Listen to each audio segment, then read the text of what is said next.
안녕하세요. 용의자 Y 수사반장 권미란입니다. 오늘도 용의자들이 말하는 알리바이를 의심해 보겠습니다. 토마토 투자자문 김경원 운용역과 IM투자증권 박창윤 대리 함께합니다. 안녕하세요. 네, 안녕하십니까. 오늘의 새 용의자 화면으로 소환하죠. 첫 번째 용의자 에이블 CNC, 두 번째 용의자 현대위아, 세 번째 미디어 플렉스입니다. 오늘의 첫 번째 용의자가 말하는 알리바이를 들어보시죠. 에이블 CNC, 중국 노동절 특수, 화장품주 슈팅 구간 남아있다. 정말 화장품주는 1분기 최고의 주식이었습니다. 네, 정말 이 시대의 성장주가 무엇인지 바로 시세로 보여준다, 증명해준다 할 정도였는데 그 중국 소비의 모멘텀이 점차 또 확산되는 분위기가 유아용품이나 속옷이나 이런 분위기도 나타났었어요, 연초에. 과연 이번 중국 노동절 연휴 이땐 또 뭐가 주도를 할까? 화장품주가 더 슈팅할 거라고 보시나요? 네.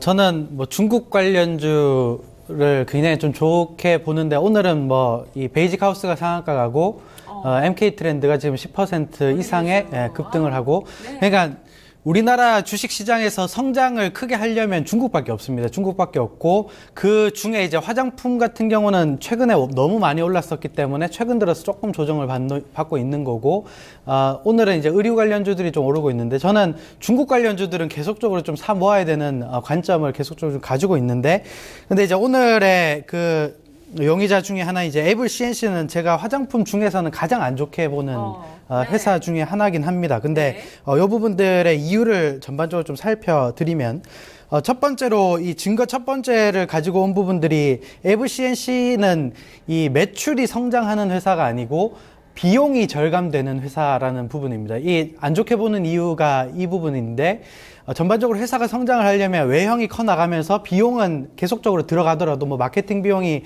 많이 들어가더라도 외형만 성장해주면 PR 한 30-40배 받는 거는 굉장히 좀 쉽습니다, 시장에서. 근데 아무래도 그 에이블 CNC 같은 경우는 국내의 매출이 거의 다기 때문에 특히나 이제 해외 매출 중에 이제 가장 크게 차지하는 중국이 조금씩 올라오고 있긴 하지만 대부분의 매출이 국내에 지금 형성되어 있고 국내에는 미샤가 거의 많이 빠지고 있습니다. 많이 빠지고 있고 직영점 같은 경우는 전반적으로 계속 폐쇄를 하면서 수익성 경영을 위한 지금 경영 전략을 좀 짜고 있기 때문에 이 부분들에 대한 포인트가 맞춰지는 기업이다. 좀 이렇게 보셔야 되는데 2014년 3분기부터 이 회사가 영업이익 기준으로 흑자 전환을 하기 시작했습니다. 그때부터 직영점을 지하철 안에 있는 미샤, 브랜드 샵 이런 거를 다 덜어냈습니다. 다 덜어내고 많이 줄였고 한 50개, 구조 조정을 한 50개 정도 줄였고 그러면 총 한 80개 정도 점포가 철수됐다고 합니다. 작년 하반기에 이런 부분들이 철수가 되고 비용을 조절을 통해서 지금 흑자 전환이 작년 3분기부터 나왔고 4분기 흑자 전환, 올해 1분기도 흑자 전환이 지금 예상이 되기 때문에 이 부분들은 포인트로 맞춰지는 기업이다. 좀 이렇게 보셔야 되겠고 두 번째는 해외 사업의 성장성을 앞으로 좀 긍정적으로 좀 봐야 되는 부분들이 아닌가 좀 말씀드리고 싶은데 제가 에이블 CNC의 분기 연결 매출과 별도 매출 그리고 해외 매출 법인마다의 매출을 좀 따로 좀 따왔는데 표를 한번 좀 보시면 될 것 같습니다. 표를 좀 보시면 이 회사 이제 별도 기준이라고 하면 직영점, 가맹점, 온라인 요 부분들을 합한 이제 국내 매출이라고 볼 수 있고 그리고 자회사 쪽에 보여 있는 게 이제 일본 법인과 중국 법인의 매출 추이인데 별도 매출을 보면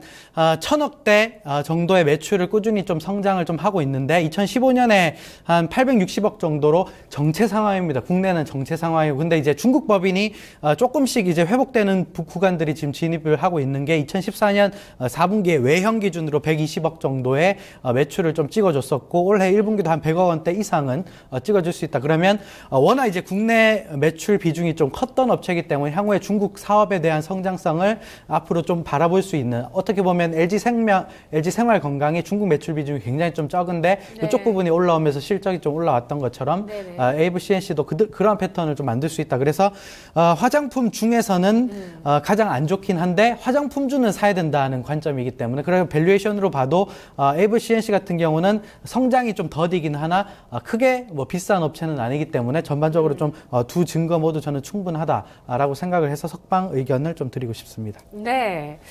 뭐 위험이나 검거를 하실 줄 알았더니 석방을 해주셨어요. 네.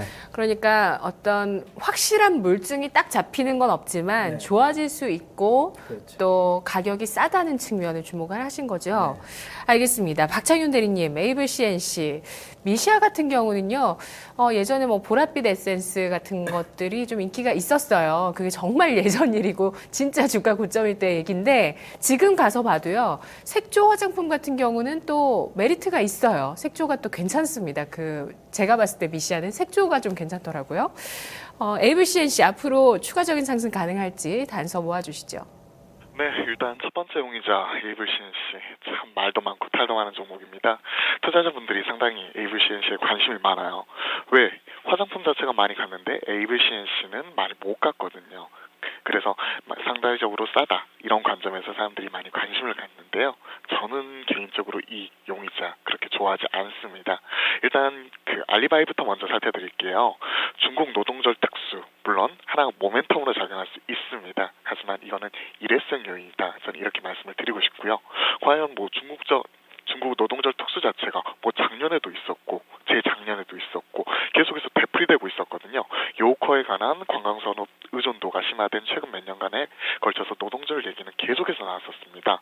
근데 비단 이번 오늘 같은 경우에 지금 이런 기대감 자체가 시장의 주가에 그대로 반영이 되고 있는데 현 가격권에서는 상당히 좀 부담스러운 수준이다. 왜? 지금 보시면 35,000원 위에서는 윗골이 길게 달면서 차익실현 움직임 자체가 꾸준히 나왔었기 때문에 현 시점에서 트레이딩 관점에서 바로 접근하기에는 물론 모멘텀으로서 작용할 수 있지만 좀 부담스럽다. 이렇게 먼저 말씀을 드리고 싶고요. 이 용의자에 대해서 이제 증거 자료 한번 제시를 한번 해드리겠습니다. 지난 4년여간의 실적 자료 한번 갖고 왔습니다. 앞서 말씀해 주신 대로 말 그대로 Q, 즉 매출액 자체가 꾸준히 늘어나게 되면 사실 뭐 비용이라든지 이런 부분 커버하면서도 추가적으로 갈 수 있어요. 하지만 앞서 말씀해 주신 대로 이런 매출액, 즉 볼륨 측면에서 보았었을 때 지금 뚜렷한 매출 성장이 없는 상태에서 꾸준히 외형 축소가 지금 일어나고 있습니다. 매출액 자체는 고만고만한 상황에서 영업이익과 순익 자체는 꾸준히 감소를 하고 있거든요. 왜 그럴까요? 일단 현재 상황에서는 지금 꾸준히 구조조정이 진행 중이다. 앞서 말씀해 주신 대로 작년 4분기와 올 1분기까지 뭐 추가 출점 예상을 50곳 제외하더라도 포함하더라도 무려 한 80곳 정도가 지금 철수를 하면서 현재 수익성 위주로 전략적으로 지금 사업부 자체를 개편을 하고 있거든요. 그런 상황에서 현 시점에서 의미 있는 숫자 자체를 나타나기는 힘들다. 이 부분을 강력하게 제시를 하고 싶고, 그리고 지금 방금 진행자님께서 말씀해 주신 대로 지금 히트 상품 자체에 대해서 다시 한번 좀 살펴볼 필요가 있을 것 같아요. 앵커님도 보라색 앰플 써보시다고 말씀하셨는데 저도 개인적으로 그걸 써보았거든요. 물론 좋습니다. 하지만 과거에 히트하였던 에스티로드 갈색병을 벤치마킹한 보라색 병이라든지 SK2 에센스를 벤치마킹해서 대용량으로 출시한다든지 이 이후에 뚜렷한 지금 히트 상품이었거든요. 현재 주위 분들을 보더라도 쓰고 계신 제품 있으신가요? 하고 물어보더라도 지금 쓰고 계신 분들이 없어요. 그래서 저 같은 경우에는 이 부분 자체가 물론 기대감 자체는 있기는 하지만 숫자로 완전히 확인을 하고 나서 그 이후에 진입하여도 늦지 않다. 이런 관점에서 이 용의자, 잡까지는 아니고 위험 의견 드리도록 하겠습니다. 네, 에이블 CNC 수사 결과 정리하겠습니다. 자, 화장품주 가운데 오늘 코리아나 한국 화장품 제조가 상한가를 보여주고 있고요. 위노바 같은 경우도 상당히 급등하고 또 일동제약이 또 상한가 기록하더라고요. 고유의 리프팅 앰플을 생산하는 업체입니다. 자, 과연 어떤 화장품주를 골라야 또 이 5월 초에 노동절 특수의 수혜주에 맞는 주식, 내가 진짜 수익을 최대한 누릴 수 있을까, 이런 고민들 하시죠. 에이블 CNC, 과연 그 용의자가 그런 시세를 보여줄 수 있을 만한 가능성이 있을까요? 심증은 있지만 물증이 없다로 정리를 해볼 수 있을 것 같습니다. 히트 상품이 부재하다는 점 지적을 해주셨고요. 그리고 또 긍정적으로 보는 관점에서는 중국 법인이 개선되고 있다는 점 또 하나의 물증으로 잡아주셨는데요. 확실한 물증이 아직은 필요할 것 같습니다. AVCNC 석방과 위험 사이에서 위험으로 분류하죠. 상당히 두 분 수사 모두 공감이 됐던 수사였는데요. AVCNC 앞으로 어떻게 될까요? 두 번째 용의자 현대위아입니다. 현대위아, 그가 말하는 알리바이 들어보시죠. 증설 효과로 하반기 수익성 개선이 기대된다. 자동차주에 이제 기대감이 솔솔 나타나고 있는데 가장 강한 기대감이 현재 반영되고 있는 용의자입니다. 네. 어떻게 봐야 될까요? 네, 아까 이제 AVCNC를 말씀드렸을 때 화장품주 중에는 가장 안 좋다.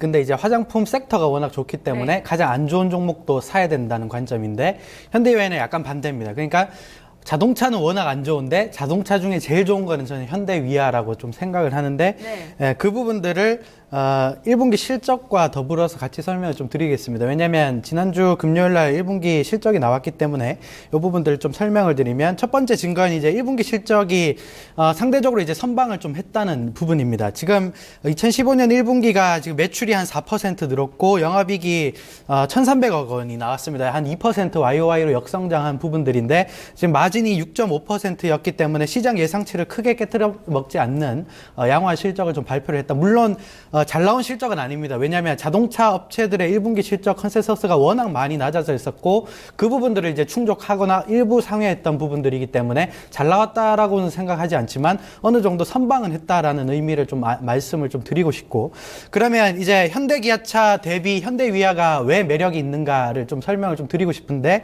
두 번째 증거입니다. 이 증서를 우리가 전반적으로 볼 수 있는 게 회사 측면에서는 굉장히 좀 중요한 포인트입니다. 왜냐하면 현대기아차가 자동차 물량을 많이 못 팔더라도 현대위아 같은 경우는 엔진 법인에 대한 증서를 계속적으로 좀 하고 있습니다. 그래서 그 부분들이 중기적으로 좀 나올 수밖에 없는 스토리다. 좀 이렇게 보셔야 되는데 팔리든 안 팔리든 들어간다는 말씀이시죠? 네, 그렇죠. 표를 네. 좀 보시면 쉽게 좀 이해를 하실 수 있을 것 같은데 이 회사가 굉장히 좀 다양한 자동차 부품을 좀 생산을 좀 하고 있는데 현대위아의 이제 사업 부분을 좀 쪼개서 왔습니다. 변속기 사업부가 있고 이제 모듈 그리고 엔진 법인이 있는데 자, 엔진 법인에 이제 평택의 공장에 있고 중국의 지분법으로 지금 들어가는 법인이 있습니다. 이쪽을 보면 2014년도에 1조 7천억대 매출이 예상되는데 2015년부터 매출이 급증하는 현상이 아마 나올 것으로 지금 컨센서스에 잡혀 있는데 이 이유가 2015년과 2016년에 엔진 법인이 계속적으로 좀 증설이 돌아가기 때문에 그 부분들이 대폭적으로 반영되면서 2016년에는 2조 원대까지 지금 매출이 좀 찍힐 것이다. 좀 이렇게 보고 있고 그러면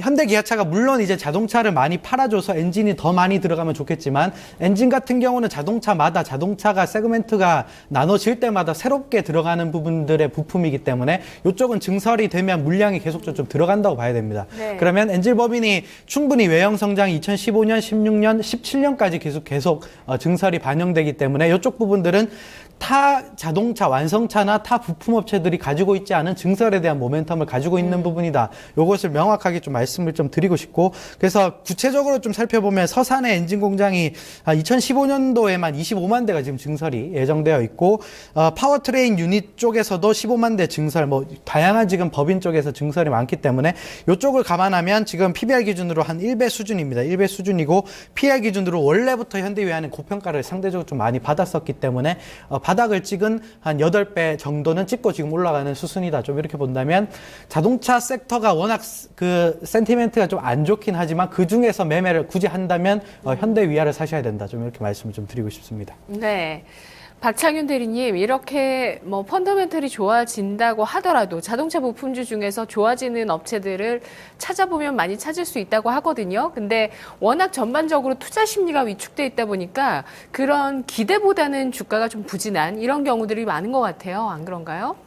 그렇습니다. 지금 자동차 섹터 전체적으로 안 좋다는 거는 많은 분들이 공감하고 계세요. 대략 자동차 부품주들 같은 경우에 대략 6배에서 8배 사이에서 지금 현재 PER 자체가 형성이 되고 있습니다. 개인적으로 현대위아 앞서 말씀해 주셨던 대로 이제 자동차 부품주 중에서 저도 개인적으로 가장 좋아하는 회사입니다. 현대 기아차, 현대 글로비스라든지 혹은 현대 모비스 같은 경우에 최근에 지배구조 이슈와 맞물리면서 되게 큰 소폭의 이제 변동성 자체를 보여주었고요. 그에 비해서 현대 위아 자체는 바닥권에서 숨고르기를 하면서 지금까지 체력을 비축하고 있었다. 그런 측면에서 좀 개인적으로 관심이 있었습니다. 지금 시장에서 현대 위아 바라보는 분위기 자체는 바로 밸류에이션 측면에서 싸다는 것, 이 부분 자체를 좀 한번 제시를 해드리고 싶어요. 앞서 뭐 실적에 관한 내용 자체를 이제 말씀을 해주셨기 때문에 저는 왜 주가가 상승했는지 이 부분 시장에서 그리고 이런 낮아진 눈높이 이 부분에 대해서 좀 말씀을 드리고 싶습니다. 이 부분만 조금만 충족이 되더라도 주가 자체는 추가적으로 갈 수가 있거든요. 증거 자료 한번 제가 보면서 말씀을 드리겠는데요. 지난 4년간 밸류에이션 자체를 좀 요약해 놓은 표입니다. 붉은색 박스로 제가 표시를 해드렸는데요. 재작년까지는 PBR 자체를 2배 이상 유지를 하면서 지금 꾸준히 어느 정도 이제 프리미엄 자체를 받아왔고요.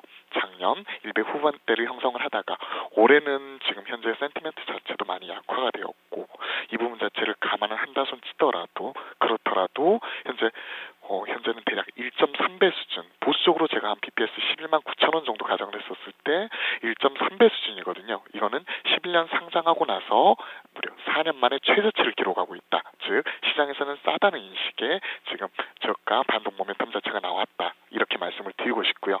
하지만 시장 상황 자체는 전 녹록지 않다는데 좀 한 표를 드리고 싶습니다. 앵커 보는 말과 상당 부분 전 의견이 일치한데요. 우선 이제 내수 시장과 그리고 외부 환경 자체를 좀 살펴봐야 될 것 같아요. 알리바이 자체가 뭐 증설 효과로 인한 하반기 수익성 개선 자체를 기대한다. 예, 저도 그 부분에 상당 부분 공감을 합니다. 현대차가 꾸준히 증설을 하면서 이런 자동차 부품 자체 모멘텀으로 작용할 수가 있고요. 최근 추이 자체가 무인차라든지 전기차 여러 가지가 있겠지만 이런 부분이 크게 봐서는 결국 전장 부품이거든요. 현대차 그룹을 어찌 보면 전장 부품의 핵심 계열사는 어디냐? 저는 현대 위아를 말씀을 드리고 싶어요. 분명히 이런 부분은 좋다. 하지만 오늘 아침에 제가 출근하면서 뉴스를 보다 보니까 이런 뉴스가 나오더라고요. 국산차의 독점이 깨졌다. 즉 그동안 1위부터 5위까지는 순위 변동이 없이 현대차, 기아차, 한국GM, 르노삼성, 쌍용차 즉 이런 국산차들이 독점을 하고 있었는데요. 이전에 현대 기아에 이어서 3위의 폭스바겐, 4위는 BMW 코리아 이런 수입차들이 약진하면서 현재는 안방에서마저 밀리고 있는 상황이다. 즉 그래서 이제 안방에서 밀리기 때문에 그 해답을 어디서 찾아야 되느냐 외부에서 찾을 수밖에 없는데 해외 진출을 열심히 하고 있는데 최근에 일본차 만만치가 않습니다. 얼마 전 지난주에 마지노선 100엔당 900원이 깨졌다는 소식이 나왔는데요. 이런 가격 경쟁력을 무기로 해서 해외에서 도요타, 혼다와 경쟁을 하고 있는 이런 상황, 이런 분위기를 감안했었을 때 분명 현재 현대 위아에게는 현재는 어찌 보면 좀 그 혁신의 계기를 삼을 수는 있지만 위기 상황이다. 저는 이러한 측면에서 이 용의자 현재까지는 위험 의견 드리도록 하겠습니다. 네, 현대위아 수사 결과 정리하겠습니다. 그동안 현대차, 기아차 계속 양치기 소년이었습니다. 우리 용의자 Y에서도 많이 검거됐었어요. 주가가 가지 못했습니다. 올라갈 듯 못 갔었죠. 하지만 이제는 진짜 실적이 바닥을 지나가고 있다라는 또 진지한 논의들도 자동차주에 이어져 오고 있고요. 그 가운데서 현대위아의 실적 개선세가 앞으로 기대가 되고 있습니다. 자동차가 많이 팔리든지 안 팔리든지 간에 현대위아가 납품하는 부품들은 들어갈 수밖에 없다. 따라서 증설에 따른 외형 성장이 2017년까지 이어질 것임이 확실하다라는 단서가 나왔고요. 밸류에이션 매력도 역시 긍정적이다라는 관점 두 분 모두 제시를 해주셨네요.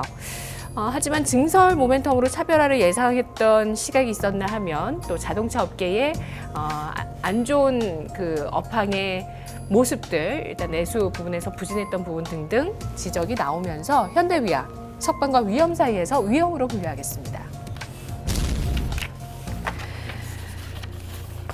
세 번째 용의자 수사 빨리 진행해보죠. 미디어 플렉스, 그가 말하는 알리바이, 중국 영화 시장 진출 기대감, 전고점 돌파 기대.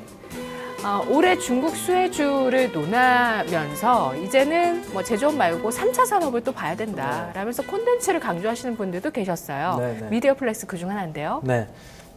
미디어 플렉스는 이제 실질적으로 이제 중국에 진출을 하고 있고, 실질적인 이 실적이 조금 찍히는 회사라고 약간 이제 좀 많이 변하는 회사고, 컨텐츠 업체 중에서는 그래도 이제 탑픽으로 좀 불릴 수가 있는 실질적인 실적 베이스로 좀 올라가는 회사다라고 말씀을 좀 드리고 싶은데, 이 회사의 이제 증거 첫 번째 영화 라인업이 올해 확대된다는 부분입니다. 물론 이제 중국까지 포함해서.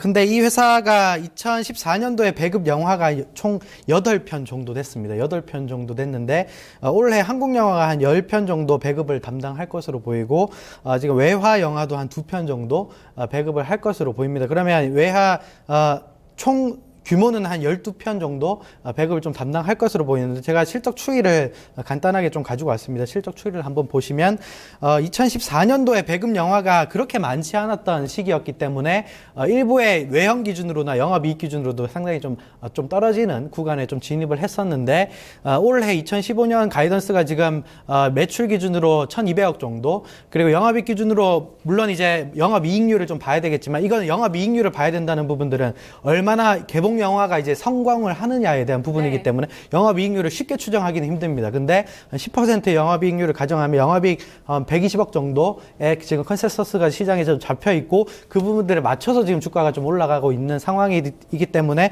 충분히 긍정적인 2015년 업황이 좀 가능하다. 좀 이렇게 말씀을 좀 드리고 싶고, 그러면 올해 실적 기준으로 밸류에이션을 좀 산정을 좀 해보면 올해 총 영업이익이 한 120억에서 한 100억 정도 밴드를 좀 만들고, 그리고 순익 베이스로 지금 한 100억 정도를 한다고 가정했을 때 시가총액이 상당히 좀 많이 올라온 부분들은 있습니다. 근데 지금 중국 법인 사업이 이제 법인을 설립해서 이제 화이브라더스와 이제 실질적인 독점 계약을 통해서 지금 나가고 있는 업체이기 때문에 지금 당장의 밸류에이션 부담보다는 향후 2015년이나 2016년에 대한 업사이드를 끌어당길 가능성이 저는 굉장히 좀 높다, 좀 이렇게 평가를 좀 해드리고 싶습니다. 그래서 전반적으로 실적 베이스로 탄탄하게 올라오는 상황에서 화이브라더스와의 독점 부분들은 충분한 저는 모멘텀이 좀 될 수 있다, 이런 관점이기 때문에 충분히 긍정적인 석방이 가능하다, 좀 이렇게 말씀을 좀 드리고 싶습니다. 네, 시간이 다 됐네요. 박 대리님 짧게 수사해 주시죠. 네, 일단 결론부터 먼저 말씀드릴게요. 저는 이 용의자 상당히 좀 부정적인 의견을 가지고 있습니다. 일단 배급력 측면에서 지금 현재 국내 마켓 쉐어 자체가 꾸준히 줄어들고 있는 상황이다. 이 부분은 바로 매출액만 보더라도 바로 확인할 수 있을 것 같고요. 최근에는 뉴 등 신생 배급사에도 지금 밀리고 있는 상황이에요. 그래서 해결책 찾은 것 자체가 바로 중국 쪽 진출을 찾았는데요. 이번 보시면 자본금 10억을 출자해서 현재 법인을 설립을 하고 영화 배급사 화이브라더스와 독점 계약을 추진을 한다고 하였는데, 이 부분 자체는 과연 CJ CGV라든지 롯데시네마라든지 이런 쪽 같은 경우는 과연 생각을 안 하고 있었을까요? 이미 진출해 있는 부분이 있거든요. 그리고 이 용의자가 지금 중국에 투자를 했는데 숫자 자체가 언제쯤 나올까? 여기에 대해서도 좀 의구심을 가져야 될 필요가 있습니다. 그리고 마지막 또 자본금을 보시더라도 10억을 투자했거든요. 10억. 저희한테는 큰 금액이지만 절대적인 규모 측면에서는 그렇게 큰 금액은 아니라고 보고 있고요. 그리고 두 번째, 이제 밸류에이션 측면에서 좀 가격 부담적인 측면 제가 간단하게 말씀을 드리겠는데요. 물론 중국 측 신성장 동력 확보는 긍정적이고 좋은 기업이에요. 좋은 기업인데, 하지만 이 부분 자체는 단순히 좋다고 해서 모두 다 투자할 수는 없다. 이 부분 밸류에이션 측면 한번 살펴보실 필요가 있을 것 같아요. 첫 번째 증거 자료로 지난 4년간의 실적 자료 이렇게 체크를 해드릴 건데요. 볼륨 자체가 들쭉날쭉한 가운데 작년에는 외형 자체가 감소를 하면서 순이익이 적자를 기록하였습니다. 순이익가치 측면에서는 지금 이 부분 밸류 자체를 산정하기는 좀 어려울 것 같고, 두 번째 증거 자료 보시면 이제 자산 구조 측면에서 한번 자산가치 측면을 제시를 해드리려고 가져온 건데, 재무적으로는 좀 안정적인 가운데 4년간 한 1,000억 내외를 지금 계속해서 기준을 잡고 있거든요. 현재 시총이 3,700억을 넘어가는 상황인데 무려 한 4배 가까이 지금 밸류에이션 멀티플을 적용을 받고 있습니다. 즉 이런 4배 정도라고 하시면요, 지금 앞서 말씀드린 AVCNC 같은 경우도 현재 한 3배 정도가 좀 적용이 안 되거든요. 너무 이런 건 고평가된 건 아닌가. 전 그래서 단기 트레이딩 관점에서는 분명히 트레이딩 자체는 가능하지만 현 시점에서 부담스럽다. 그래서 이 용의자도 마찬가지로 위험 의견 드리도록 하겠습니다. 미디어 플렉스 수사 결과 정리하겠습니다. 우리나라 사람들의 영화 관람 횟수가 세계 1위라는 통계가 지난 4월에 나왔습니다. 그만큼 그동안 CJ CGV나 미디어 플렉스가 몇 년째 계속해서 성장해 오고 있는 모습 차트로도 확인할 수 있는데요. 미디어 플렉스, 올해 중국 사업에 대한 기대감과 실적 개선에 대한 기대가 있는 반면에 또 국내에서 마켓쉐어가 줄어들고 있고 밸류에이션 부담이 있다는 시각 대립하고 있습니다. 위험으로 분류하도록 하죠. 오늘 세 용의자 모두 위험으로 분류됐는데요. 김경원 운용령님은 다 석방해 주셨는데 네. 가격 전략 있으신 종목 한 가지만 보죠. 네, 저는 미디어 플렉스를 충분히 매수해야 된다라는 관점인데 미디어 플렉스가 사실 단순하게 아까도 언급드렸듯이 뭐 자본 총계나 전체적인 밸류에이션 측면에서는 굉장히 좀 비쌉니다. 근데 최근 시장은 저희는 이렇게 생각합니다. 코스닥이 거의 700선에 지금 위치해 있는 상태에서 비싼 종목을 안 사면 매매할 종목군들이 많이 없다라는 생각을 하고 있고 밸류에이션 프리미엄을 얼마나 받을 수 있는 기업인가에 좀 포커스를 좀 맞추고 싶고 그 기업 중에 하나가 이제 미디어 플렉스가 좀 될 것이다. 좀 이렇게 말씀을 좀 드리고 싶고 오늘 약간 좀 급등을 하는 모양새가 좀 나오고 있는데 매수는 저는 충분히 지금 가격대에서 충분히 매수가 가능하다. 좀 이렇게 말씀을 좀 드리고 싶고 목표가는 6,800원 그리고 손절 라인은 5,500원으로 설정을 좀 해드리도록 하겠습니다. 알겠습니다. 박창윤 대리는 오늘 용의자에 대해서 모두 위험 의견을 주셔서 보수적인 의견으로 이 용의자에 접근하자는 생각을 전해주셨습니다. 자, 내일 이 시간 다른 용의자와 함께 돌아오죠.